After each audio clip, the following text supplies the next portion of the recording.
Imagine waking up to news that the money in your wallet, the savings you've held onto for years, has been officially and permanently transformed overnight, not by magic, but by a government decree that strips away 3 zeros from its very value.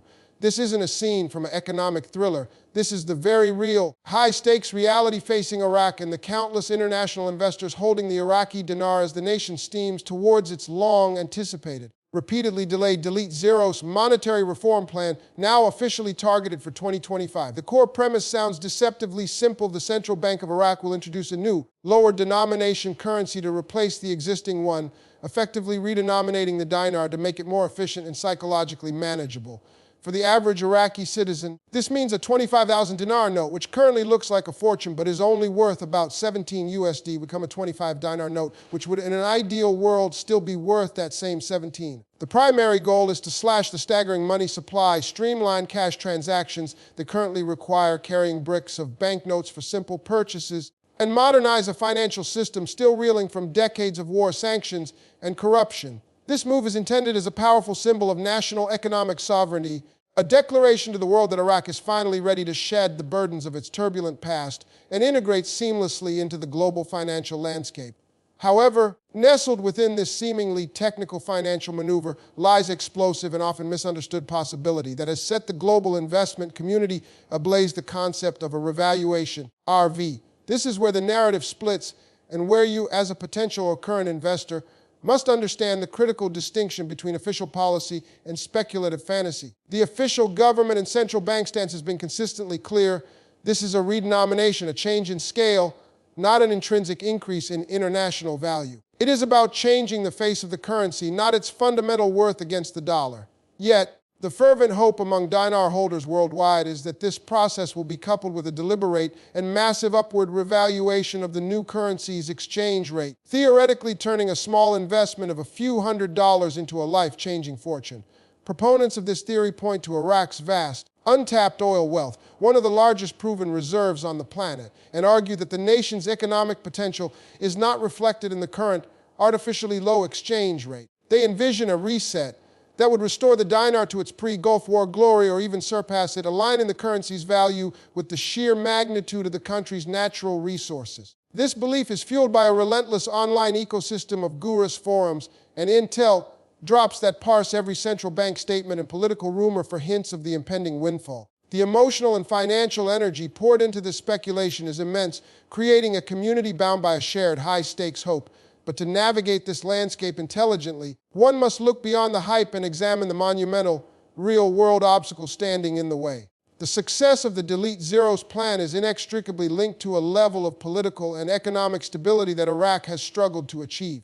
A functioning and unified government is a prerequisite, as monetary reform of this scale requires unwavering political consensus, which is often in short supply in Baghdad's fractious parliament. Rampant corruption, which siphons billions of dollars from state coffers, presents a cancer that any healthy currency would struggle to survive. The widespread use of the US dollar in both everyday transactions and for hoarding savings by Iraqis themselves creates a fundamental lack of trust in the national currency that no technical reform can instantly repair. Furthermore, the central bank's foreign currency reserves, while significant, must be deep and liquid enough to defend a new, higher exchange rate against market pressures and speculative attacks. Without these foundational pillars firmly in place, any attempt at a significant revaluation could lead to economic disaster, including hyperinflation or a rapid, embarrassing devaluation of the new currency, wiping out the savings of ordinary Iraqians and shattering any newfound international confidence. This is the razor's edge that Iraqi policymakers are walking,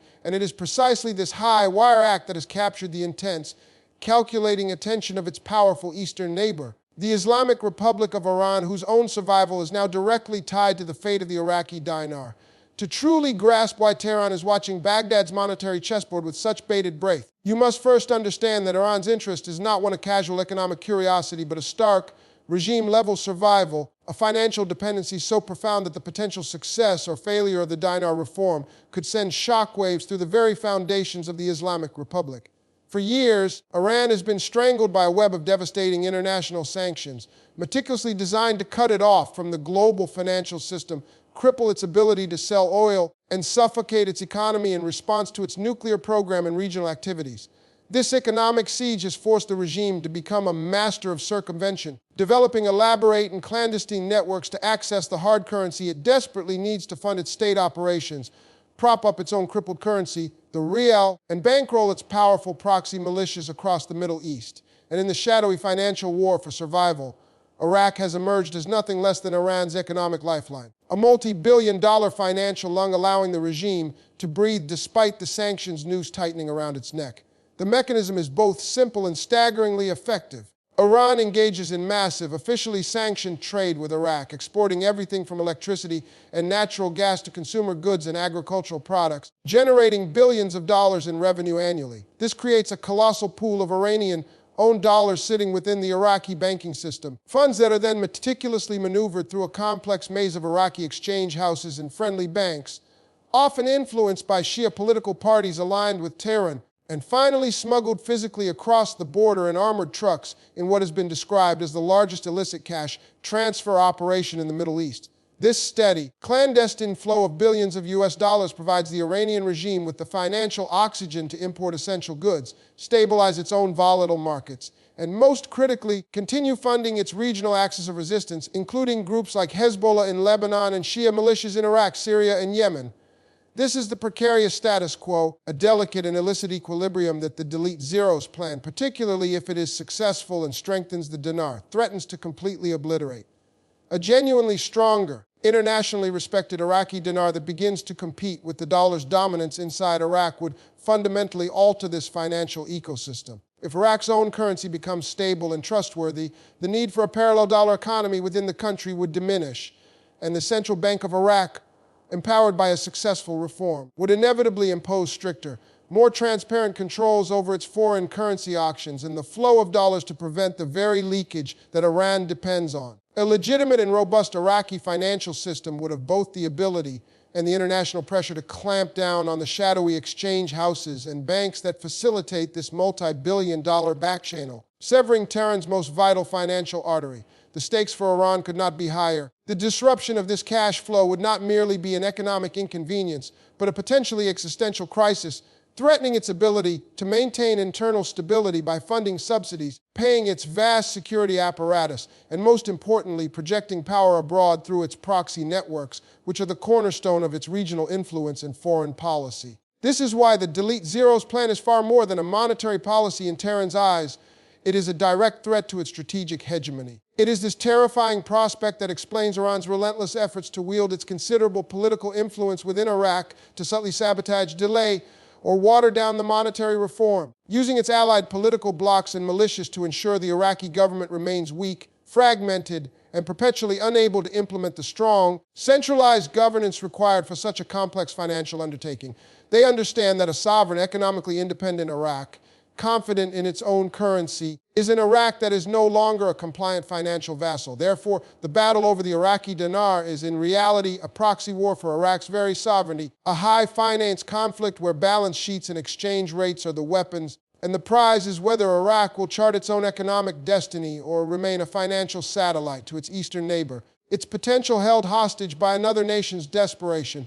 So where does this leave you, the investor watching from the sidelines with a potential stake in the outcome, caught between the compelling dream of historic wealth and the grim realities of geopolitical warfare and economic fragility? The path forward demands a cold-eyed, rational analysis that separates the siren song of hope from the hard ground of fact, a discipline that is often the first casualty in the fervent world of dinar speculation. Let's be unequivocally clear, the official purpose of the Delete Zeros plan is redenomination, a technical recalibration, and there has been no credible, official statement from the Central Bank of Iraq or the International Monetary Fund suggesting a concurrent massive revaluation is part of their strategy. In fact, every indication points to the opposite, a desire for stability and gradual integration, not the kind of explosive market-shocking event that revaluation prophets preach. The monumental obstacles within Iraq itself, the political discord, the entrenched corruption, the lack of public trust, the sheer logistical nightmare of exchanging currency for millions of people, represent a minefield that could easily derail the entire process or lead to a botched implementation that erodes value rather than creating it. And hovering over it all is the undeniable and malevolent influence of Iran, a state actor with everything to lose. which has demonstrably proven its willingness and ability to foster instability within Iraq to protect its own interests, making it a powerful and active antagonist to the very stability a successful reform requires. This is not a passive background factor. It is an actively hostile force working against the conditions necessary for your investment to succeed in the way you hope. Therefore, any money you have allocated to the Iraqi dinar must be viewed not as a sound investment in a growing economy, but as a high-risk speculative bet on a political outcome. A wager that Iraq can miraculously overcome decades of internal decay and powerful external interference simultaneously is a gamble akin to betting on a single number in roulette, odds that are profoundly stacked against a revaluation windfall. The more probable and officially intended outcome is a straightforward currency swap where your 25,000 dinar note becomes a 25 dinar note with its total US dollar value remaining essentially unchanged, a scenario that the vast majority of economic experts and historians of currency reforms consider the only likely result. The stories of life-changing profits are built on a foundation of internet lore, misinterpreted statements, and deliberate misinformation from parties who may have their own financial incentives to create buzz and liquidity.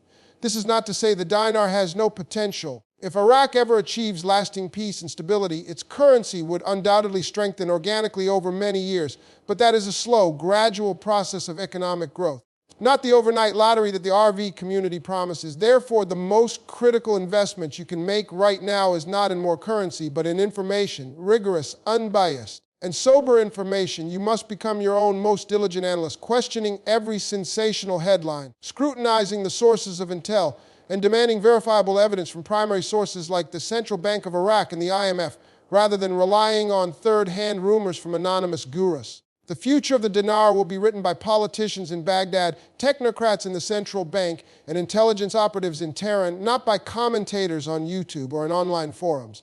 Your financial security is too important to be left to hope and hype. You need a source that cuts through the noise, that provides context, translates official documents, and explains the complex geopolitical undercurrents that truly move the needle. This is your moment of decision. Will you continue to be swept along by the turbulent, often misleading currents of speculation, or will you take control and seek out clarity? If you are ready for that clarity, if you are ready to understand the real story behind the Iraqi dinar, based on facts and strategic analysis, then you are in the right place.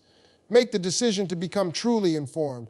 Hit that subscribe button and turn on notifications right now, because in the coming days, we will be breaking down a recent critical development that changes the entire timeline for the 2025 plan, a piece of news the speculators don't want you to see. This is information you cannot afford to miss. Subscribe now and let's navigate the truth of this complex situation together.